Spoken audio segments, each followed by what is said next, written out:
Hello students, how are you? I hope you all are fine and doing well and continuing your studies. In last video, I have discussed about monohybrid cross and some other crosses like test cross and reciprocal crosses. Now in this video, I am going to discuss more topics like Punnett square and all the findings of monohybrid cross.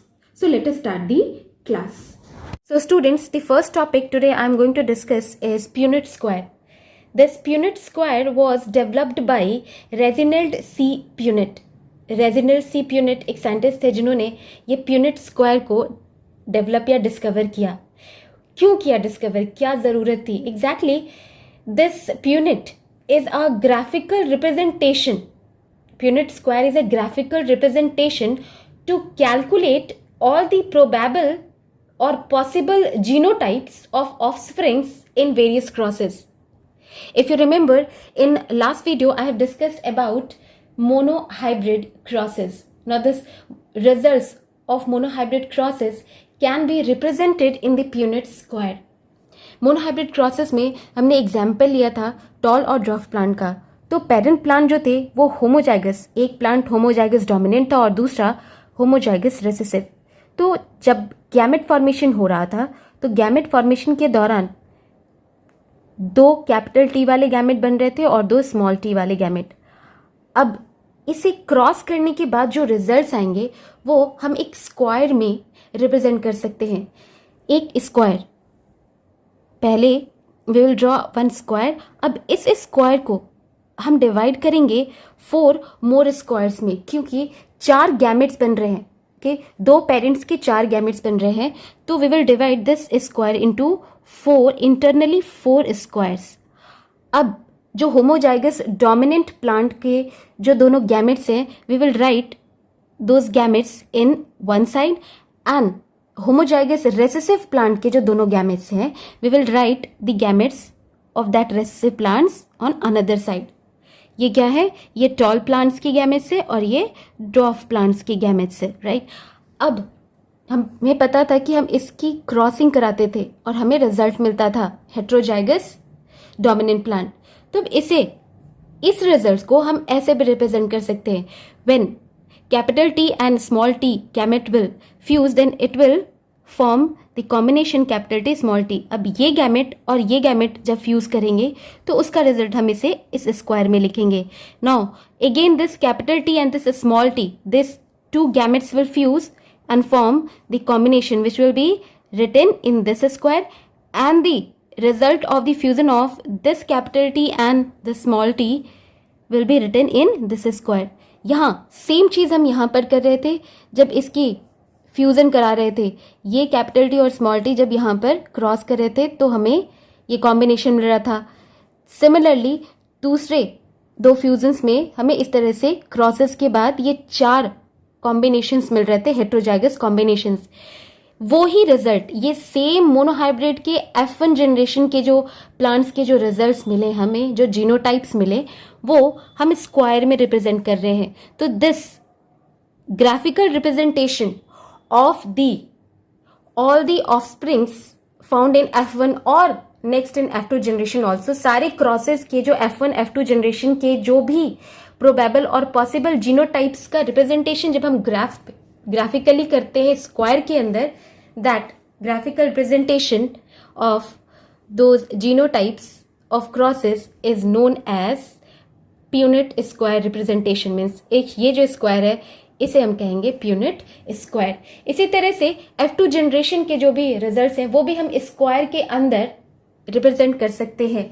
जैसे जब monohybrid cross, when we are studying monohybrid cross, मैंने बताया था फिर 2 plants F1 generation के थे, उनके बीच में क्रॉसिंग कराई गई थी. तो यहाँ भी जब गैमेट्स बन रहे थे तो कितने बन रहे थे? यहाँ भी गैमेट्स जब बन रहे थे 2 प्लांट्स के 4 गैमेट्स बन रहे थे. अब क्या करेंगे?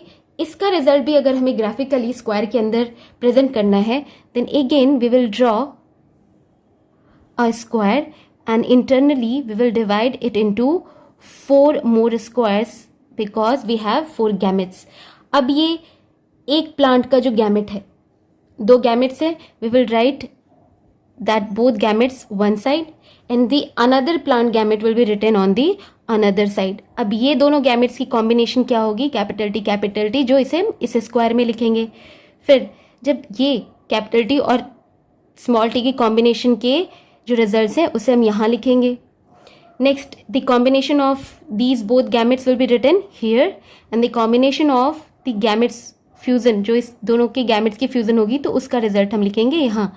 तो हमें सिमिलर वो रिजल्ट्स जो F2 जनरेशन में मिल रहे थे उसे हमने क्या किया, यहाँ पर स्क्वायर में रिप्रेजेंट किया. F2 जनरेशन में हमें क्या मिल रहा था, जब फ्यूजन करने के बाद एक होमोजाइगस डोमिनेंट कॉम्बिनेशन जो कि ये है, इसके बाद हमें एक हेट्रोजाइगस डोमिनेंट कॉम्बिनेशन, फिर से एक हेट्रोजाइगस डोमिनेंट कॉम्बिनेशन. ये दोनों कॉम्बिनेशन कहाँ है, ये दोनों.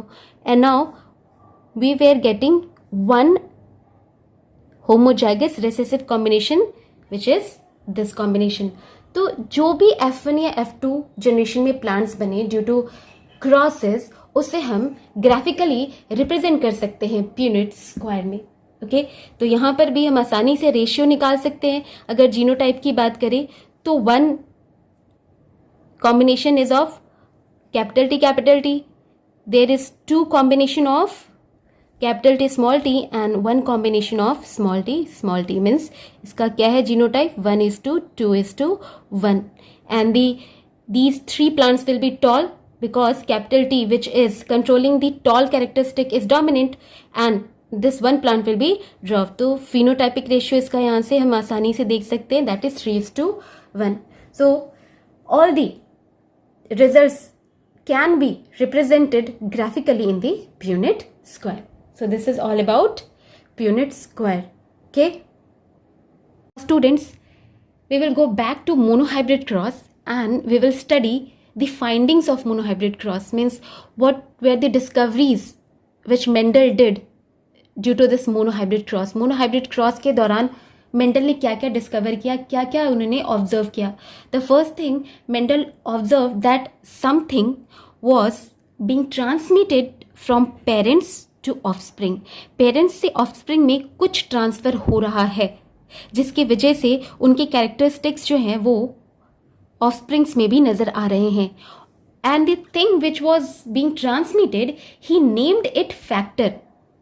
आज हम ये जानते, presently we know that genes get transferred from the parent to offsprings, but उस वक्त ये जीन टर्म यूज में नहीं था. And that time Mendel gave the name that thing which is being transmitted from parents to offspring as a factor, जो कि future में jeans के नाम से जाने गए. The second thing what he observed that during reciprocal cross, means अगर ये मेल प्लांट है और ये फीमेल प्लांट, अगर इसके सेक्सेस, मेल और फीमेल प्लांट के सेक्सेस को रेसिप्रोकल यानी कि रिवर्स भी कर दे तो भी जो F1 और F2 के रिजल्ट्स हैं वो सेम थे. Means he observe that reciprocal cross results were always same, they were no variation due to change in the sexes of the plant. Now third thing he found that in F1 plant, means जो F1 generation के plants थे, they all shown one particular characteristic. There were no intermediate characteristic.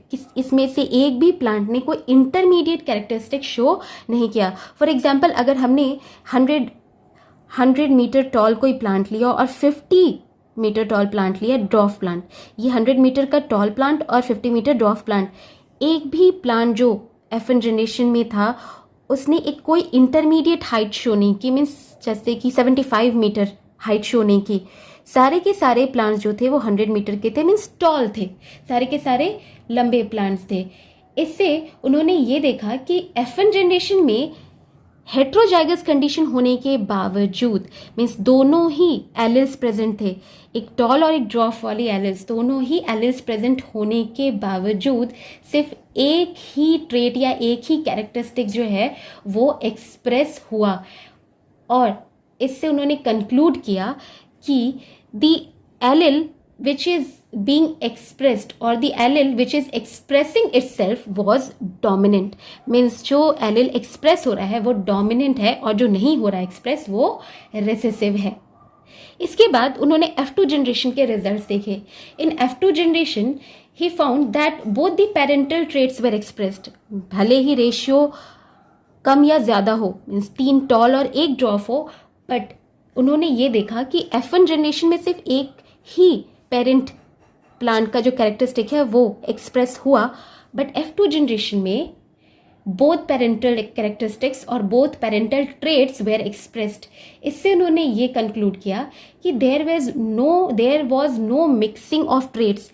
Heterozygous condition में होने के बावजूद दो characters means height के दो तरह की कैरेक्टरिस्टिक्स को डिसाइड करने वाले, कंट्रोल करने वाले, टॉल और ड्वार्फ वाले जो एलिल्स हैं वो एक ही जाइगोट में प्रेजेंट थे. उसके बावजूद दे डिडंट गॉट मिक्स्ड. वो उनकी जो कैरेक्टरिस्टिक्स है वो एक साथ मिक्सड अप नहीं हुई. ये मिक्सड अप नहीं हुई है. इसी वजह से फर्दर जब F1 प्लांट्स की क्रॉसिंग हुई तो F2 जनरेशन में हमें दोनों ही पेरेंटल टाइप के जो है प्लांट्स मिले.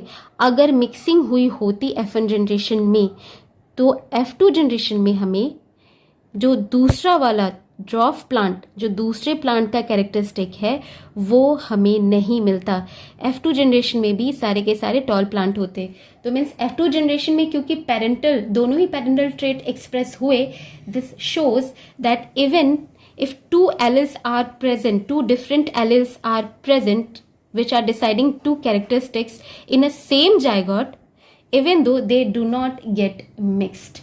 Okay? अब नेक्स्ट उन्होंने ये देखा कि जो दो जीन्स थे वो एक जाइगोट में प्रेजेंट है. मीन्स एक जीन के जो दोनों एलिल्स हैं वो पेयर्स में एक जाइगोट में प्रेजेंट है.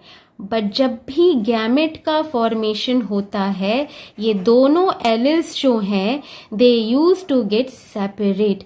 ये दोनों एलिल्स एक गैमेट में नहीं होते. ये दोनों एलिल्स जो हैं वो दोनों अलग होकर दो अलग गैमेट्स में पहुंच जा रहे हैं.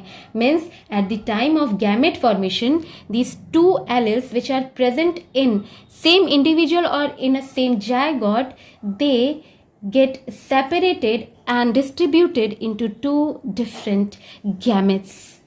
Now next thing what he observed that the phenotypic and genotypic ratio in F2 generation is different. जो F2 plants में phenotypic और genotypic ratio था, मीन्स genotypic ratio क्या था 1:2:1 और फिनोटाइपिक रेशियो था 3:1. तो ये दोनों ही जो फिनोटाइपिक जीनोटाइपिक रेशियोज थे ये अलग थे F2 जनरेशन में. With these findings of monohybrid crosses, Mendel discovered 2 laws. उन्होंने 2 लॉ डिस्कवर किए. The first law is law of dominance and this law states some points. The first point is that any characters are controlled by factors. वो factors से control हो रहे हैं, discrete factors से या discrete unit कह सकते हैं. Any characters are controlled by discrete units which were called as factors. Means जैसे कि height of plant हो, tall या dwarf, या फिर शेप ऑफ सीड हो, राउंड या रिंकल्ड. ये सारे जो भी कैरेक्टरिस्टिक्स थे they were controlled by a factors and factors are always present in pairs. अकेले प्रेजेंट नहीं होते किसी भी इंडिविजुअल में या जाइगोट के अंदर. ये फैक्टर्स जो हमेशा पेयर्स में प्रेजेंट होते हैं. And if the factors are in the heterozygous condition means अगर दो डिसिमिलर फैक्टर्स या एलिल्स प्रेजेंट होंगे एक जाइगोट के अंदर या एक इंडिविजुअल के अंदर, then one of the member means अगर कैपिटल टी और स्मॉल टी एक साथ प्रेजेंट हो तो ये जो डिसिमिलर जो ट्रेड्स है या डिसिमिलर पेयर्स हैं जो फैक्टर्स के, उसमें से हमेशा एक जो होगा वो डोमिनेंट होगा और दूसरा रेसेसिव होगा. मीन्स एक फैक्टर हमेशा अपने आप को एक्सप्रेस करेगा और दूसरा वाला फैक्टर अपने आप को एक्सप्रेस नहीं करेगा. And this is the law of dominance. Means when dissimilar pairs of factors or dissimilar pairs of alleles are present in same zygote or same individuals, always one allele is dominant and it express itself, and another is recessive one. Now the second law he discovered was law of segregation. Now according to this law, two alleles which are present in the same zygote or in same individuals and which are controlling a particular characteristics, means दो alleles जो हैं किसी gene के दो alleles जो किसी characteristics को control कर रहे हैं या डिसाइड कर रहे हैं, they use to stay together in the individuals, वो हमेशा किसी इंडिविजुअल में जाइगोट में एक साथ होते हैं, but during gamete formation they get separated, वो एक दूसरे से सेपरेट होते हैं। दोनों एलिल्स जो एक जाइगोट में प्रेजेंट है या किसी एक इंडिविजुअल में प्रेजेंट है, दे गेट सेपरेटेड। तो लॉ ऑफ सेग्रीगेशन क्यों नाम दिया हमने इसे? Segregation means separation, literally segregation means separation, क्योंकि जो पेयर्स ऑफ एलिल्स एक जाइगोट में प्रेजेंट है वो गैमेट फॉर्मेशन के दौरान क्या हो रहे हैं? सेपरेट हो रहे हैं या सेग्रीगेट हो रहे हैं। इसी वजह से हम इस लॉ को कहते हैं law of segregation. So according to law of segregation, two alleles of a gene which is controlling a particular characteristic, they stay together in the individual, but during gamete formation the pair of alleles get separated or segregate in different gametes. So this was the two laws which Mendel discovered with the help of monohybrid cross. So students, that's all for this video. In next video I will discuss about dihybrid cross. Till then, stay home, stay safe, use mask, use sanitizer and maintain social distancing. Have a nice day.